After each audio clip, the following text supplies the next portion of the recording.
نن درته څو ګټورې خبرې کومه، داسې خبرې دي چې باید د طلا په اوبو ولیکل شي. یو انسان باید ولیکي او یو داسې ځای کې کېږدي چې هره ورځ یې پرې سترګې لګي او ور یادېږي.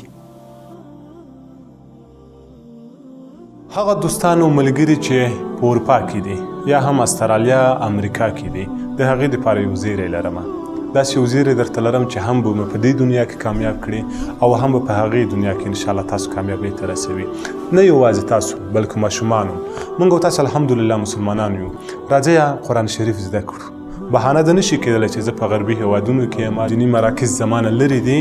تاسو کولی شئ میزان اکاډمي ته مسیج وکړئ او په خپل کور کې که تاسو یو موبایل لرئ یا در سره کمپیوټر وي، هر وخت چې تاسو وخت ولرئ موږ دې ته آماده یو چې د تاسو ماشومانو ته د میزان اکاډمي د لارې دیني زده کړې زمینه برابره کړو. که د تاسو قاعدې نوراني هم نه وي زده، یعنې یو په دې باندې پوه شئ چې الف ب ت س، تاسو مطمئنه اوسئ چې په ډېر کم وخت کې به مو پوره قرآن شریف زده کړی وي.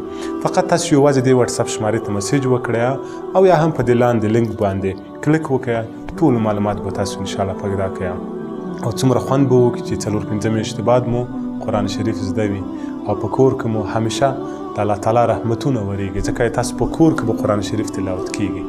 السلام علیکم.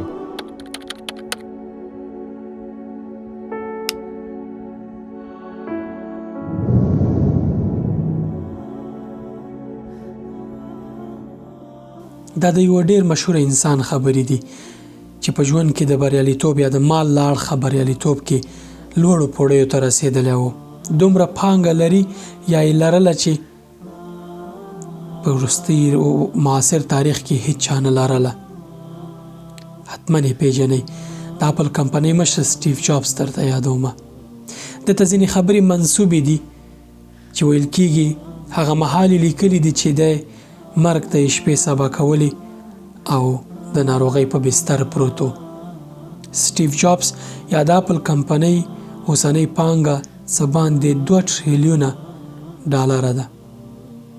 یعنې په دې وروستي تاریخ کې هېڅ امکان نه لري چې یوه کمپنۍ د دومره زر رشد وکړي او دومره ګټه دې ولري یا پانګه. خو ده دغه بریالیتوب ترلاسه کړی و. خو دی له ځینې څه ګیله لري، له ځینو حالاتو د کورنۍ له نظامه او ځینې نورو شیانو ګیله لري او دته ځینې خبرې منسوب دي چې وایي د مرګ د شیبو انتظار په بستر یا د روغتون په بستر کې لیکلي دي. دی وایي خپلو اولادونو ته مه ورزده کوئ چې څنګه پیسه داره شي، بلکې خپلو اولادونو ته ورزده کړئ چې څنګه خوشحاله واوسي، خوښ واوسي. یعنې ژوند یې له سکون او آرامش او خوشحالیو ډک وي. ځکه وایي دی چې لویان شي د یوه شي د قیمت پر ځای به د هغې ارزښت ته پام کوي، نه قیمت ته یې. ورپسې دی وایي خپل خواړه د درملو په شان خورئ. یعنی احتیاط پکې کوئ. خوړو کې خواړه داسې خورئ لکه درمل چې خورئ، په خپل وخت باندې منظم او څومره چې درته ښه ښکاري او څومره چې مناسبي. که نه د ده په وینا چې وروسته به بیا درمل د خوړو په شان خورئ. څومره پخه خبره ده. یعنی که تاسې په خوراک کې احتیاط ونه کړئ، وروسته به درمل د خپلو خوړو په ځای خورئ. بوجۍ بوجۍ درمل به درته پراته یو خورئ به. درېیمه خبره دا ده وایي هر هغه انسان چې ته ورته ګران یې، که دی ستا نه د تلو لپاره 100 دلیلونه ولري، خو یو داسې بهانه به پیدا کوي چې در سره پاتې شي. دی د کورنۍ له اړخه یا د کورنۍ له اړخه ډېر مشکلاتو سره مخ و.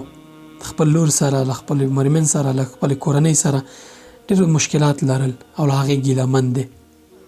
نو دی له دغه شکایت کوي، وایي که یو انسان ته ګران او په رښتینې توګه دی تا ته ارزښت درکوي، 100 منفي نقاط ستا له پامه غورځوي، یوه بهانه پیدا کوي چې له تا سره پاتې شي.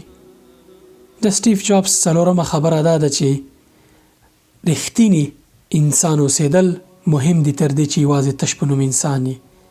یعنې یو انسان باید په رښتینې معنا باندې انسان اوسي. یوازې نوم کفایت نه کوي چې زه انسان یم، خو کار د حیوان نه بدتر کوي. انسان اوسېدل په رښتینې معنا تر ټولو مهم دي. انسان باید رښتینی انسان وي، د انسانیت په معنا پوه شي. او 5مه خبره یې دا چې ته چې کله پیدا کېږي خلک در باندې خوشحالي کوي، له مرګه وروسته هم ته په ځینې انسانانو باندې ګران یې. نو ته باید دغه دواړو ترمنځ تعادل په پام کې ونیسي، توازن یې باید په پام کې ونیسي چې څنګه په دنیا کې خلک خوشحاله کړي او وروسته له دې چې ته ځې څنګه په خلکو باندې ګران واوسي. دا ډېرې پخې خبرې دي، که انسان ورته سم پام وکړي ژوند بدلولی شي. د ده خبرې ځکه ارزښت لري چې دی د سرمایې له اړخه څه باندې 2 ټریلیونه ډالره سرمایه لري، د مال په ارزښت پوهېږي ښه صحیح. کله چې دی د مرګ په بستر باندې پروت و، پانګې ورته هېڅ ګټه ونه کړه. 2 ټریلیونو ډالرو دی د سرطان نه بچ نه کړ او هیچا ورسره مرسته ونه کړای شوه. نه هغه زرګونه منیجرانو او رئیسانو او کارکوونکو او نه هم ټریلیونونه ډالرو، بلکې اجل چې راغی په رښتیني مقصد د ژوند باندې پوه شو. ژوند یعنې څه؟ پانګه یې ګټلې وه، د هغې په پانګې اوس خلک مزې کوي، خو هغه ترې لاړو. چې څه به ورسره کېږي او څه حساب به ورسره کېږي الله تعالی ته معلوم دی. خپلو اولادونو ته او ځانونو ته دا زده کړئ چې په ژوند کې مال هغومره مهم نه دی لکه موږ چې پسې سرګردانه یو، بلکې د مال ترڅنګ چې مال ګټو باید ځانونه خوشحاله واوسي. په ځان ظلم ونه کړو، شپه ورځ یو کوئ مه چې ټول کار ټول کار ټول کار، اخر کې مال به درنه پاتې او ته به تللی. خپلې کورنۍ ته، خپلو دوستانو ته، درس ته، مطالعې ته، عبادت ته، د هر شیانو ته وخت وټاکئ، وخت ورکړئ، ځکه آخرت دپاره توښه بیا تا سره ګټه کولی شي. له دې دنیا به وکوچېږي، هلته به دې سرمایه ګذاري کړي، پانګونه به دې کړي، هغه پانګه بیا تا ته مهمه ده. سټیو جابز له ځان سره څه شی ویوړل؟ زه او ته به څه شی ویسو؟ آیا دغه سرمایه چې دا ټوله په دنیا کې خورا واره ده، د دنیا تر کنج کنجه تولیدات رسیدلی دي، څه ګټه یې ورته وکړه؟ بشریت ته ګټه وکړه، دنیا کې ګټه وکړه، آخرت ته پاتې شو. یوازې دنیا مه ګټئ، دنیا وګټئ، آخرت هم ورسره وګټئ.